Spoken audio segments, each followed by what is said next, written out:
कैसे हैं आप सभी? आशा करता हूँ आप सभी अच्छे होंगे। और आज हम बात करने जा रहे हैं सिंधु नदी तंत्र के बारे में। 10 मिनट के अंदर अंदर पूरा सिंधु नदी तंत्र आपकी आंखों के सामने होगा। आई नो आपको अभी समझ नहीं आ रहा होगा ये क्या हो रहा है, कौन कौन सी नदी कहाँ से भरी है, लेकिन 10 मिनट बाद आपको ये सब कुछ आसानी से समझ आ भी जाएगा और आप सिंधु नदी तंत्र को कभी भूल नहीं पाओगे।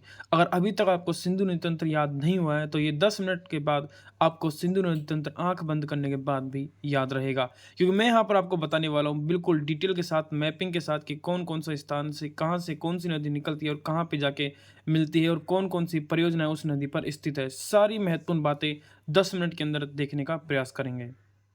तो चलिए शुरू करते हैं बिना किसी देरी के। शुरू करने से पहले अगर आप हमारे चैनल पर नए हैं तो सबसे पहले चैनल को सब्सक्राइब कर लीजिए और वीडियो को लाइक कीजिए। मैं आप सभी से रिक्वेस्ट करूंगा कि आप एक भूगोल का, यानी जिस तरह से आप इस नदी तंत्र को पढ़ना चाहते हैं, तो जैसे मैंने यहाँ पर इसको बना रखा है, वीडियो के बाद में आप इसको पॉज करके या फिर मैं आपको इसकी पीडीएफ या फिर स्क्रीनशॉट बता दूंगा कि स्क्रीनशॉट ले लीजिएगा और इसी तरह से आपको इसको बना लेना है जैसे मैं आपको समझाऊंगा। उसके बाद तो क्या है कि आप जैसे ही एक बार देखोगे और आपको ऑटोमेटिक सारा सिंधु नदी तंत्र याद हो जाएगा, क्योंकि ज्योग्राफी में लिखकर या फिर देखकर सब चीज़ पढ़ी नहीं जा सकती। ज्योग्राफी आपको पढ़नी है तो मैपिंग के साथ पढ़नी चाहिए। मैपिंग के साथ पढ़ने पर ज्योग्राफी आपको आसानी से याद भी हो जाएगी और इस तरह से बनाने से क्या है कि आपको बरबर सिम पढ़ने की आवश्यकता नहीं पड़ेगी, आपको सब कुछ याद हो जाएगा सिर्फ 5 मिनट देखने से भी।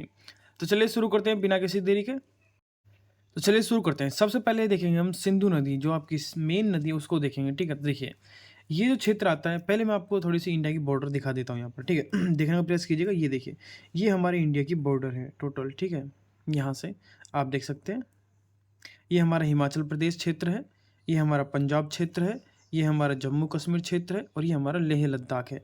जैसे कि ये आप देख सकते हैं, ये लेह लद्दाख और जम्मू कश्मीर की बॉर्डर हो जाती है। ये आपका जम्मू कश्मीर क्षेत्र, ये लेह लद्दाख क्षेत्र आ जाता है पूरा। ठीक है ये हमारा पंजाब क्षेत्र आ जाता है, जिसकी सीमा कुछ आप इस प्रकार से देख सकते हैं। ठीक है, जस्ट ये हमारा पंजाब का क्षेत्र होगा। मैं थोड़ा सा नीचे कर देता हूँ ताकि आपको दिखाई दे। आई होप अब आपको पंजाब दिखाई दे रहा होगा। ये हमारा हिमाचल प्रदेश हो गया। ठीक है ये हमारा हिमाचल प्रदेश की क्षेत्र है, जहाँ से मैं पेन को कवर कर रहा हूँ। ये मैंने इसलिए आपको दिखाया ताकि आपको सब कुछ एक्यूरेट याद रहे। अब देखिए, तो देखिए शुरू करते हैं सिंधु नदी से। सबसे पहले जो मुख्य नदी है आपकी सिंधु नदी से शुरू करते हैं, जो कि आपके तिब्बत का ये क्षेत्र आता है। तिब्बत के क्षेत्र में मानसरोवर झील से बोरुख हिमनद, जो आपका बोरुख ग्लेशियर है, वहाँ से आपकी निकलती है मानसरोवर झील से। और निकलने के बाद ये हमारे भारत में प्रवेश करती है दमनचौक नामक स्थान से। दमनचौक से प्रवेश करने के बाद इनमें 2 सहायक नदियाँ आती हैं, एक शोंक और एक जास्कर। जो शोंक है उत्तर से, जास्कर जो कि दक्षिण से मिलती है। उसके बाद में आगे नदी आ जाती है आपकी गिलगिट नदी, जो कि उत्तर दिशा से मिलती है। और उसके बाद में आपकी सिंधु नदी पाकिस्तान में चली जाती है, जो कि दर्दिस्तान चल्लास नामक स्थान से आपके पाकिस्तान में प्रवेश कर जाती है। पाकिस्तान में यह सुलेमान किरधर, जो आपको सुलेमान पर्वत आता है, वहाँ से इसके अंदर 4 सहायक नदियाँ मिलती हैं, एक कुर्रम, एक काबुल, एक तोंची और एक गोमल। कुल मिला के 4 नदियों के नाम भी आपको ध्यान में रखने हैं। उसके बाद में सिंधु नदी तंत्र हमारे आगे जाके अरब सागर में मिल जाती है। चिनाब नदी, जो कि मिठनकोट नामक स्थान पर जाकर सिंधु नदी में मिल जाती है पाकिस्तान के अंदर, जिसे हम बाद में चिनाब नदी को डिटेल से देखेंगे तब समझ लेंगे। एक बार पुनः रिपीट करवा देता हूँ तो ठीक। सिंधु नदी जो कि मानसरोवर झील से निकलती है, बोरुकचू हिमनद से, तिब्बत से निकलती है, फिर आपके दमन चौक में भारत में प्रवेश करती है। 2 सहायक नदियाँ इसमें मिलती हैं, जास्कर और शांक। जास्कर और शांक के बाद में इसमें मिलती है गिलगिट नदी। फिर आते हैं आपके दर्दिस्तान चिल्ला से पाकिस्तान में चली जाती है। पाकिस्तान में 4 नदियाँ इसके अंदर मिलती है, जो कि सुलेमान के इधर से निकलती हैं, कुर्रम, काबुल, तोंची और गोमल। और उसके बाद में हमारी सिंधु नदी अरब सागर में जाकर मिल जाती है। मिलने से पहले चिनाब नदी, जो कि पाकिस्तान में मिठनकोट नामक स्थान पर, इसमें चिनाब नदी इसमें जाके मिल जाती है, जिसे हम बाद में डिटेल से देख लेंगे, जो मैंने आपको बता ही दिया है।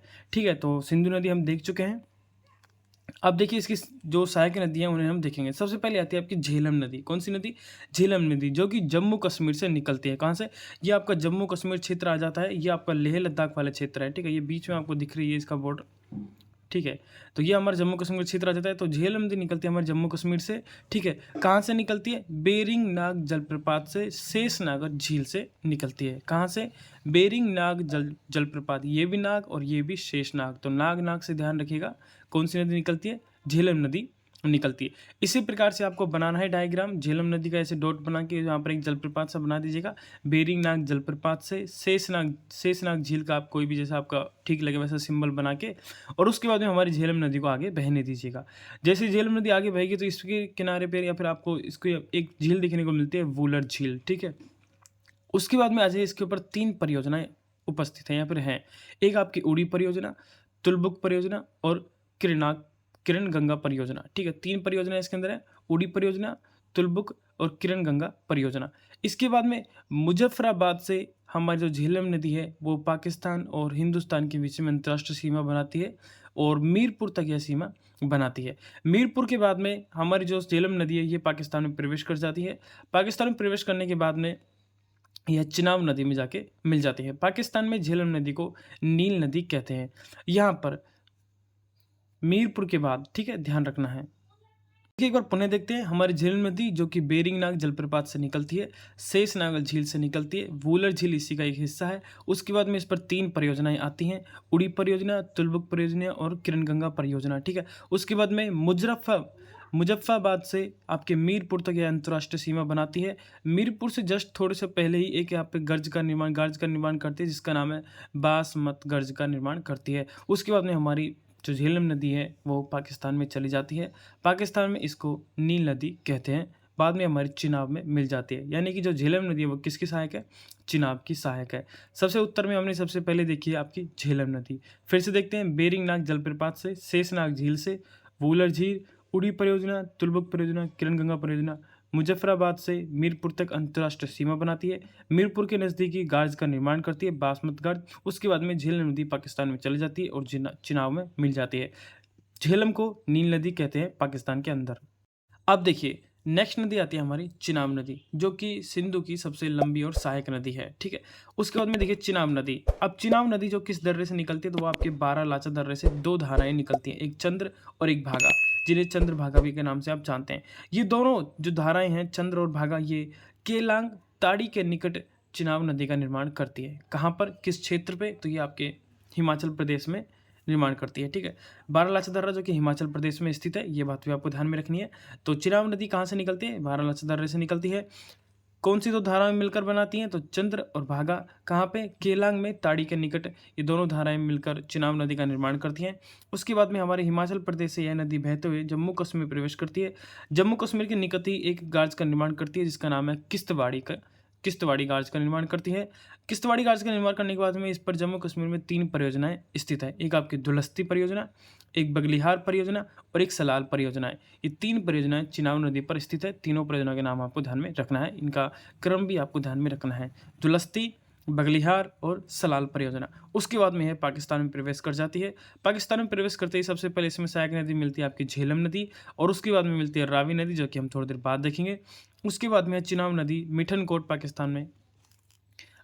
पाकिस्तान में जाके सिंधु नदी में मिल जाती है। तो हमने कौन सी नदी देखी? अभी भी हमने चिनाब नदी देखी, जो कि हिमाचल प्रदेश में बारालाचा दर्रे से निकलती है। किस क्षेत्र से? हिमाचल प्रदेश में बारालाचा दर्रे से चंद्र और भागा 2 धाराएं मिलकर केलांग ताड़ी के निकट चिनाब नदी का निर्माण करती हैं। उसके बाद में यह जम्मू कश्मीर होते हुए इसमें एक गार्ज का निर्माण होता है, जिसका नाम है किश्तवाड़ी। उसके बाद में इसमें 3 परियोजनाएं स्थित है, दुलस्ती, बगलिहार और सलाल। उसके बाद में यह जम्मू कश्मीर होते हुए पाकिस्तान में प्रवेश कर जाती है। पाकिस्तान में प्रवेश करने के बाद में इसमें मिलती है झेलम नदी।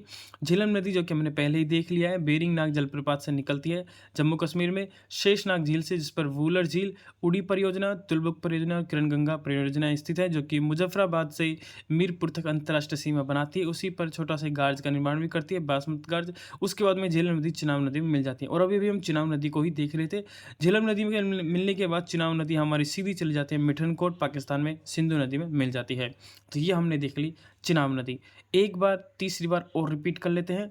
बारालाचा दर्रे से निकलती है, चंद्र और भागा 2 धाराएं मिलकर बनाती हैं आपकी चिनाब नदी का केलांग ताड़ी के निकट। उसके बाद में जम्मू कश्मीर बहते हुए गार्ज का निर्माण करती है। 3 परियोजनाएं हैं। उसके बाद में झेलम नदी इसमें मिलती है, रावी मिलती है, और मिठनकोट में जाकर सिंधु नदी में मिल जाती है आपकी चिनाब नदी।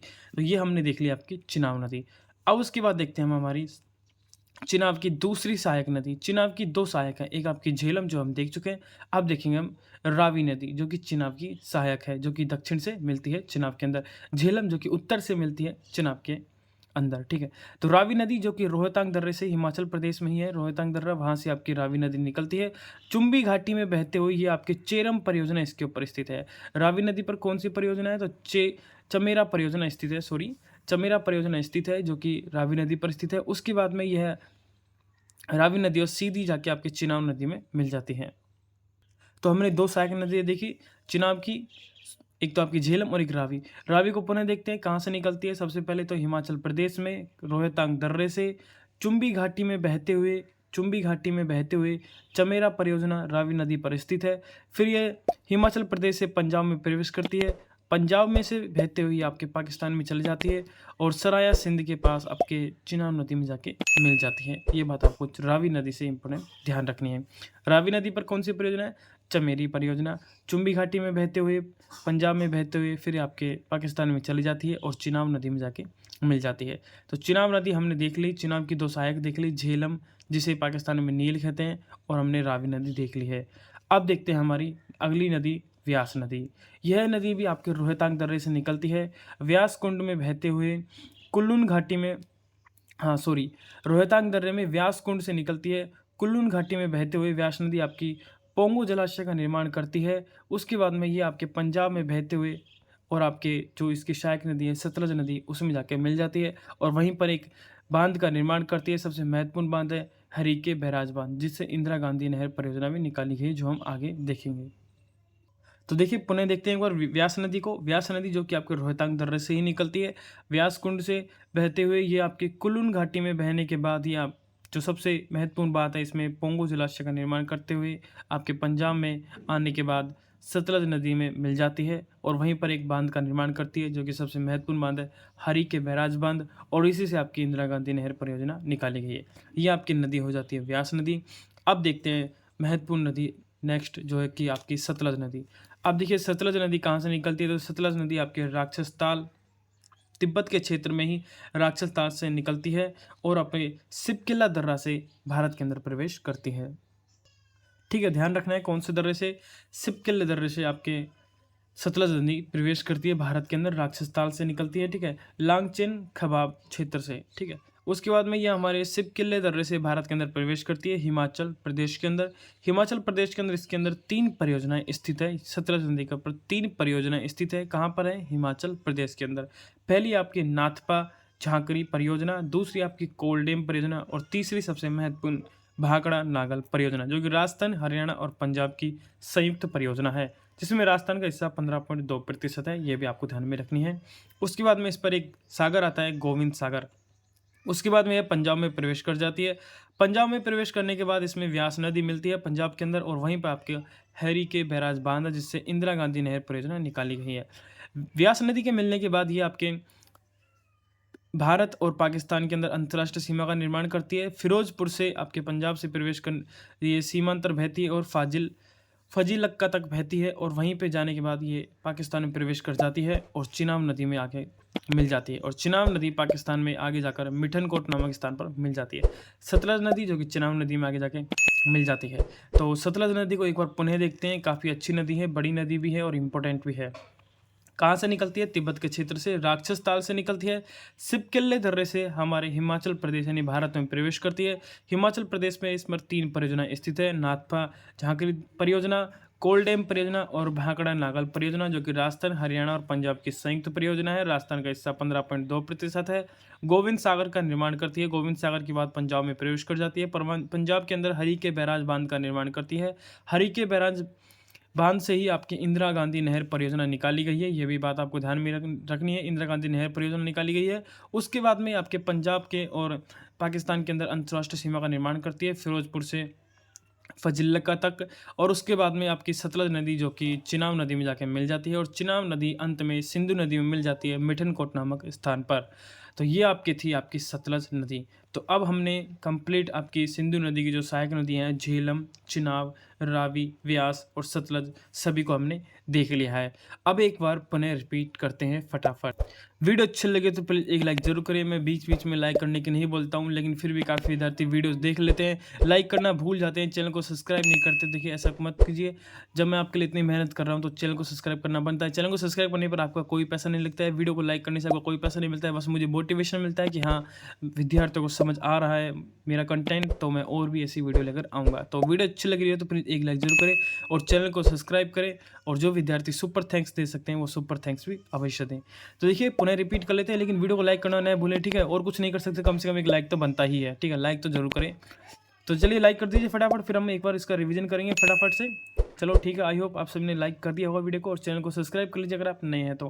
ठीक है, कमेंट बॉक्स में कमेंट कीजिएगा किन किन विद्यार्थी जो देख रहे हैं वीडियो उनमें से किन किन ने चैनल को सब्सक्राइब कर रखा है। ठीक है, अब एक बार फटाफट 5 मिनट के अंदर अंदर फटाफट रिवीजन करते हैं। सिंधु नदी जो कि मानसरोवर झील से निकलती है, तिब्बत के क्षेत्र से निकलती है, दमन चौक से आपके भारत में प्रवेश करती है, शौक और जास्कर इसकी सहायक नदी है, गिलगिट इसमें सहायक है, चिल्लास दर्जिस्तान से ये पाकिस्तान में प्रवेश कर जाती है, सुलेमान पर्वत से 4 सहायक नदी आती है, कुर्रम, काबुल, तोची, गोमल और सिंधु नदी आगे जाके अरब सागर में मिल जाती है, चिनाब नदी जो कि मिठनकोट पाकिस्तान में जाके मिल जाती है। ये हमारी सिंधु नदी देखी थी हमने। इसी को आपको जैसे मैं यहाँ पर बनाया हूँ वैसे आपको बना लेना है किसी भी कॉपी के अंदर। उसके बाद में इसकी सबसे महत्वपूर्ण सहायक नदी आती है झेलम नदी, जो कि बेरिंगनाग जलप्रपात से शेषनाग झील से आपकी वूलर झील का निर्माण करते हुए 3 परियोजनाएं उड़ी, तुलबुल और किरण गंगा। उसके बाद में मुजफ्फराबाद से मीरपुर तक अंतर्राष्ट्रीय सीमा का निर्माण करती है और फिर एक गार्ज का भी निर्माण करती है। उसके बाद में झेलम नदी आपके चिनाब नदी में जाकर मिल जाती है, नील नदी भी इसे कहते हैं पाकिस्तान के अंदर। चिनाब नदी की बात करें तो बारालाचा दर्रा हिमाचल प्रदेश में, चंद्र और भागा 2 सहायक नदियां मिलकर मिलाती हैं केलांग ताड़ी के निकट। चिनाब का निर्माण करने के बाद यह हमारे जम्मू कश्मीर प्रवेश करती है, वहाँ पर एक गार्ज का निर्माण करती है किश्तवाड़ी। उसके बाद में इसमें 3 परियोजनाएं हैं, दुलस्ती, बगलिहार और सलाल। उसके बाद में आपके पाकिस्तान में चली जाती है। पाकिस्तान में इसके अंदर झेलम और रावी मिलने के बाद यह मिठनकोट नामक स्थान पर सिंधु नदी में मिल जाती है आपकी चिनाब नदी। अब दूसरी इसकी सहायक नदी आती है रावी। कौन कौन सी? एक तो झेलम और एक रावी चिनाब की सहायक है। रावी जो कि रोहतांग दर्रे से निकलती है, चुंबी घाटी में बहने के बाद इसमें चमेरा परियोजना है, ये फिर आपके पाकिस्तान में प्रवेश कर जाती है। ये बात आपको ध्यान में रखनी है पंजाब में बहते हुए। मैंने सारी नदियों को इस तरह से बनाया है कि आपको ऑटोमेटिक पता लग जाएगा किस क्षेत्र से निकल रही है, किस किस क्षेत्र में बहते हुए कहाँ पर आपके पाकिस्तान में मिलती है। ठीक है, जैसे कि रावी की नदी को मैंने आपको दिखा दिया कि पंजाब में प्रवेश करने के बाद में तो मुझे बताने की आवश्यकता नहीं है कि भाई पंजाब में भी है, बहती है। उसके बाद में आपकी व्यास नदी जो कि आपके रोहतांग दर्रे से व्यास कुंड से निकलने के बाद कुल्लू घाटी या फिर कुल्लू घाटी से बहते हुए आपके पोंगो जलाशय का निर्माण करते हुए पंजाब में भी जाती है। पंजाब में इसी में हरिके बैराज का निर्माण करती है सतलज नदी पर, और इसी से आपकी इंदिरा गांधी नहर परियोजना निकाली गई है। उसके बाद में आती है आपकी सतलज नदी जो कि आपके राक्षस ताल से निकलती है, तिब्बत के क्षेत्र से सिपकिला दर्रे से प्रवेश करती है। 3 परियोजना नाथपार, कोलडेम और भाखड़ा नागल। उसके बाद में गोविंद सागर का निर्माण करती है, हरिके बैराज बांध का निर्माण करती है, व्यास नदी यहाँ पर मिलती है, इंदिरा गांधी नहर परियोजना निकाली गई है। फिरोजपुर से फजिल्ला तक अंतर्राष्ट्रीय सीमा का निर्माण करती है और सतलज नदी अंत में जाकर चिनाब नदी में मिल जाती है, और चिनाब नदी अंत में जाकर सिंधु नदी में मिठनकोट नामक स्थान पर, सिंधु नदी अंत में जाकर अरब सागर में मिल जाती है। ये आपकी कंप्लीट सिंधु नदी तंत्र हो चुका है। वीडियो अच्छी लगी तो लाइक जरूर करें, चैनल को सब्सक्राइब करें। मिलते हैं नेक्स्ट वीडियो में, तब तक के लिए धन्यवाद। वीडियो को लाइक करना न भूलें, चैनल को सब्सक्राइब करना बिल्कुल भी न भूलें। तो मिलते हैं नेक्स्ट वीडियो में।